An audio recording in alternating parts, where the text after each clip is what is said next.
How do you speak clearly without overthinking every single word? You know that moment when you're talking and halfway through your sentence, you don't even know what point you're trying to make? My name's Vinh. I've coached millions of people to improve their communication skills. And the 9 habits that I'm going to share with you in this video, it's going to help you become a clearer speaker. I wish I learned these lessons much sooner. And I'm going to break them down into 3 groups: delivery habits, vocal habits, and cognitive habits. Let's focus on delivery habits. Group 1. Do you want to sound more confident? Do you want to sound more intelligent? Do you want to also sound more trustworthy?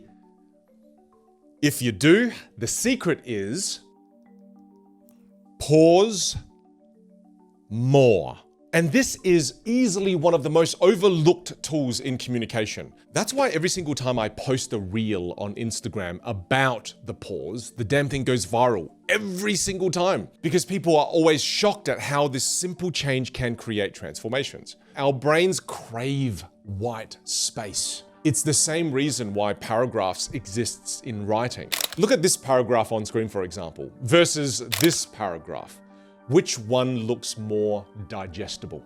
Now that we've had a look at this visually with the paragraphs, I want to give you an example auditory-wise. Watch what happens if I just keep talking without pauses and I create no spaces within what I'm saying and I just keep going. Everything starts to just blend in together. And do you notice how when there's no separation and there's no pauses, after a while, everything I say just becomes mumbo jumbo and nothing really sticks? Only when I do that example, in that exact way, you understand that without pauses, your ideas blur together. With them, though, they land. And here's the beautiful irony. People who pause more are perceived as being more confident, not less. Now, if you pair delivery habit 1 with this next delivery habit 2, you've got a powerful combo.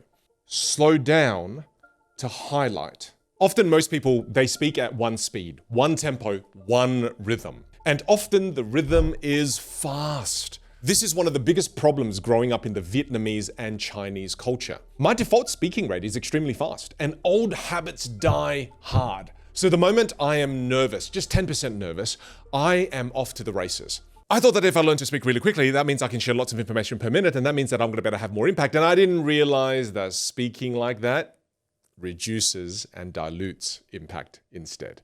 When you speak really fast all the time, nothing stands out. It all just blurs together. It's like you're reading a book and then you're just highlighting the whole damn page. Let me show you this example here. You tell me, which one hits harder? I just want to remind you that your voice matters and your communication skills is one of the most important skills that you'll develop in this life. Your voice, it matters. Communication, it's not just a skill. It's a superpower. Now, you tell me, did you feel the difference?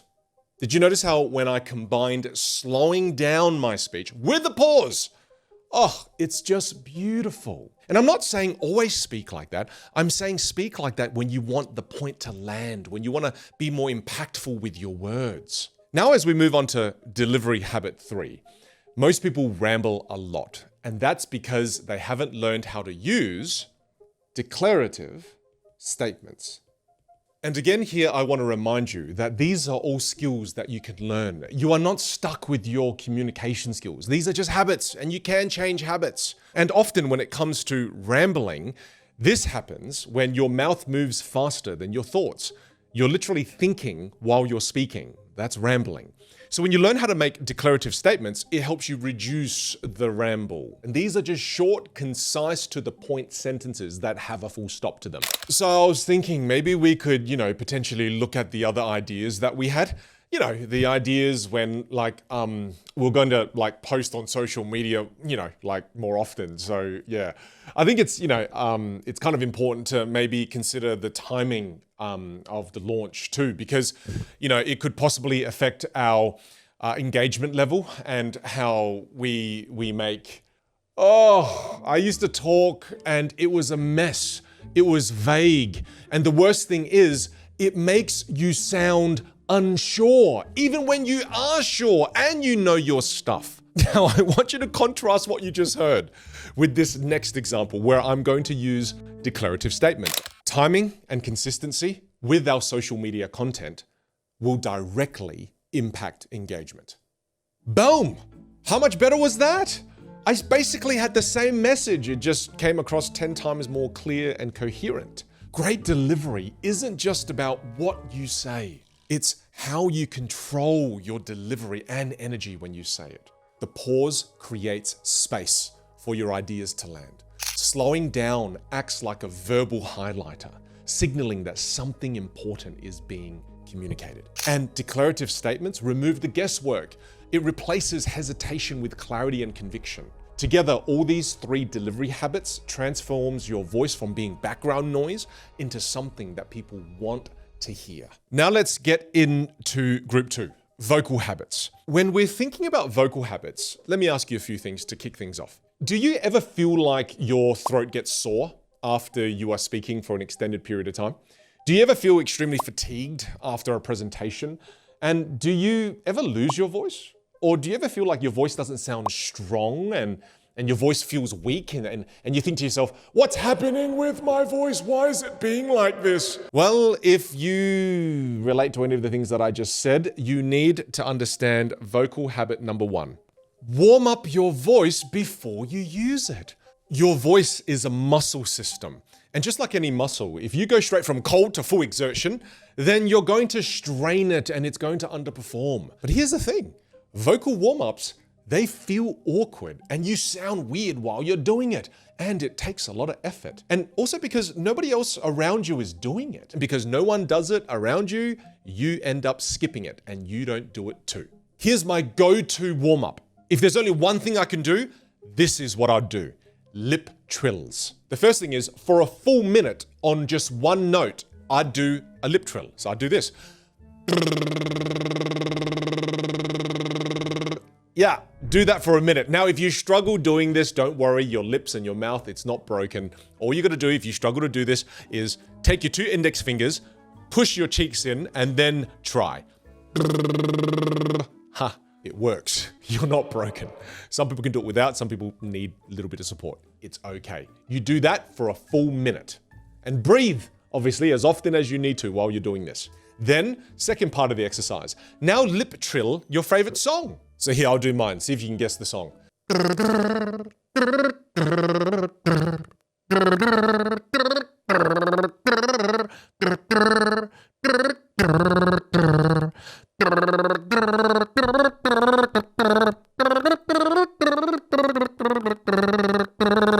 Wow, Vin, that was a really long example. Can you guess what song it is? Only the best song to be written by the best boy band ever.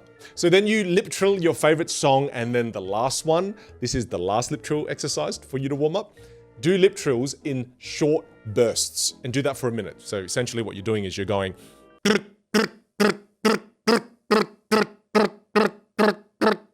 and by doing this, you're warming up your vocal folds without straining them. This helps you reset your breath support, and it also helps you reduce vocal tension. And just remember, do this out of sight. Don't do this in the middle of the work meeting. Don't do this while you're in the interview room. Do this while you're in the car. And as you start to do this more and more before you need your voice, you'll notice your voice getting clearer. You'll have stronger projection. And most importantly, you'll have less vocal fatigue. Let's move on to vocal habit number 2. Now, this is going to sound a little bit strange, but this habit is going to help protect your voice when you are not speaking, okay? We have massive chunks of the day where we're just sitting by the computer and we're working on our own and we don't talk to anybody. How you breathe during those moments can either be protecting your vocal instrument or damaging it. A lot of people, without realizing, while they're not using their voice, they're defaulting to mouth breathing, which dries out your throat and your vocal cords. It leads to shallow breathing, and you often feel more fatigued as a result of mouth breathing. Whereas if you start to train and develop a new habit, and you always default to nose breathing, the benefits are just crazy. We take over 20,000 breaths a day. So if you can just learn this one simple habit, replace mouth breathing with nose breathing, it's going to optimize how you feel. It's going to optimize your health dramatically, and it compounds fast. When you breathe with your nose, 1, it humidifies the air. 2, it keeps your throat and vocal cords hydrated and moist. 3, it improves oxygen efficiency by 20%. 4, it also activates your parasympathetic nervous system, which helps you relax and feel more calm. And 5, when you breathe through your nose, it filters out all the bad stuff. That's why we all have hair on the inside of our nose. So you shouldn't wax it. Don't wax it. I've seen those waxing videos. Why would you do it? It looks so painful.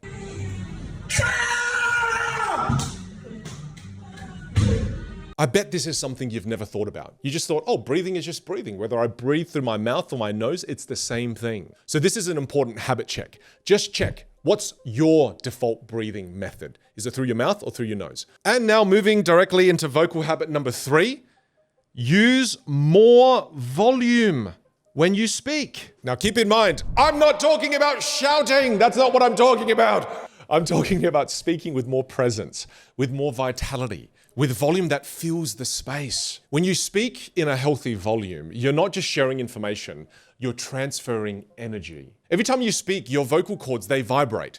And those vibrations, they travel through the air and they hit other people's ears. And it tells them something before your words even land. Do you know what they say? They say, I'm alive, I care, and I believe in what I'm saying. People don't just hear what you're saying, they feel it. Volume isn't just about being heard, it's about being felt. People subconsciously link vocal strength to personal strength. When your voice is small, they assume your ideas are small too. But when your voice carries, so does your conviction. A lot of people tend to think that speaking louder is being too much, when what's actually too common is playing too small. If you don't speak up, people can't connect. They can't connect with your voice. They can't connect with your energy. They can't connect with you. All right, let's move on to group number 3, cognitive habits. Cognitive habit number 1. If you want to sound more clear, if you want to sound smarter, and you want to sound more confident, finish one thought at a time. When you don't finish a thought before starting the next one, your listener has to mentally chase you, and most of the time, they actually won't chase you, they'll just zone out. Imagine I did this. So I think we should run the marketing campaign next week. And I also thought, did you see what the team said about the conversion rates on the landing page? The other thing is, did you also watch the football game last night? It was a crazy game. What a wild night. And actually, sorry, let's stay on topic and talk about the football game at lunch, because that's where we should talk about football, not in the middle of a team meeting. Oh, by the way, did you want to head out for lunch today, or do you want to eat in? Because I think we also need to rethink the budget that we're spending on the marketing campaign as well.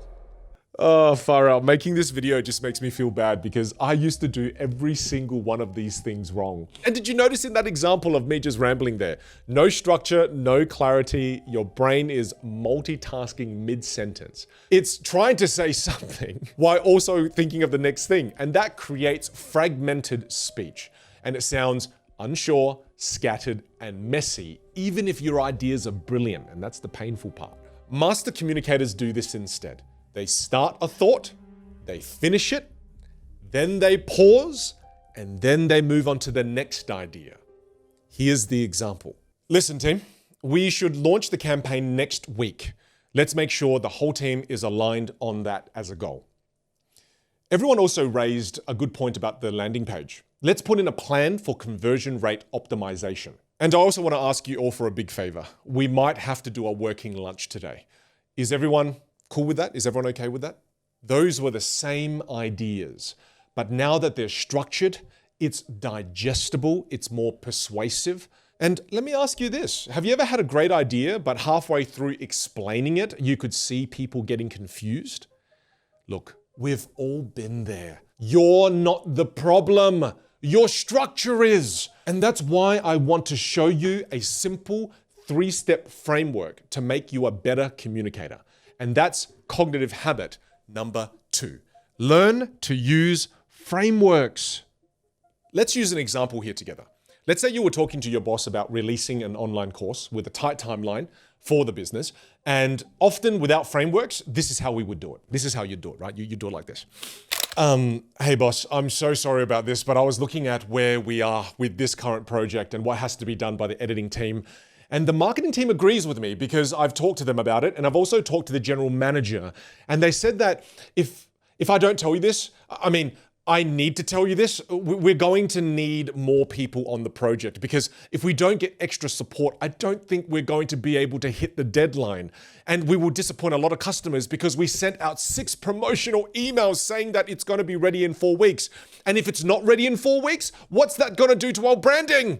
Oh man, I said it and it was hard to listen to. And I was the one talking.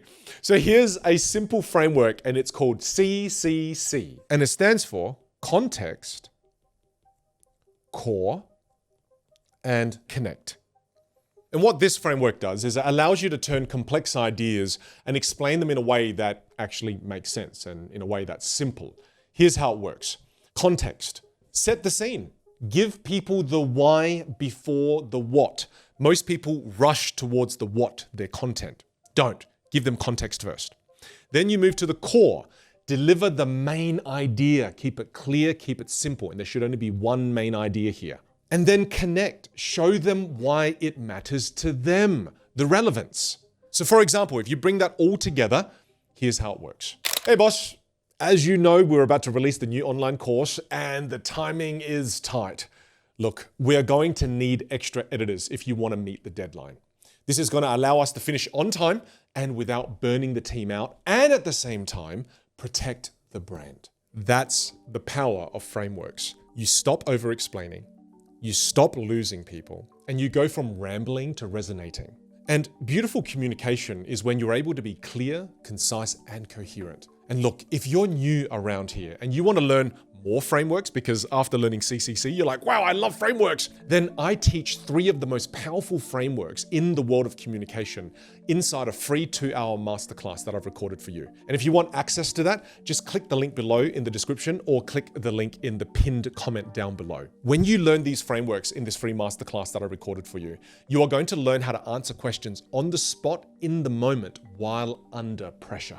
You're going to love it. Go check it out. And now let's get on to the final cognitive habit. If you learn how to use this final cognitive habit, you're going to be able to explain complex ideas with absolute ease. I remember this one time my mum was trying to explain to my dad how compounding interest works. Mum was the book smart one, dad wasn't. And this is how mum explained it to dad, okay? Okay, honey, you're ready to learn, okay? The compounding interest is the exponential growth where the interest start to accrue.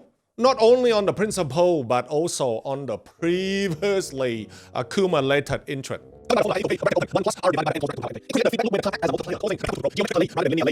Huh? You understand, honey? Yeah, so stupid. It's so ridiculous, right? Because while I was listening to my mum, I didn't understand it. My dad didn't understand it. So do you know what my mum did?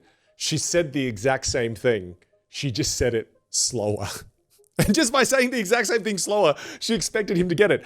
Yeah, my dad and we still didn't get it. So the next time someone doesn't get what you're saying, instead of just explaining it slower or harder, explain it differently with an analogy. Analogies are shortcuts to understanding. They take something complex and they tie it to something simple and familiar.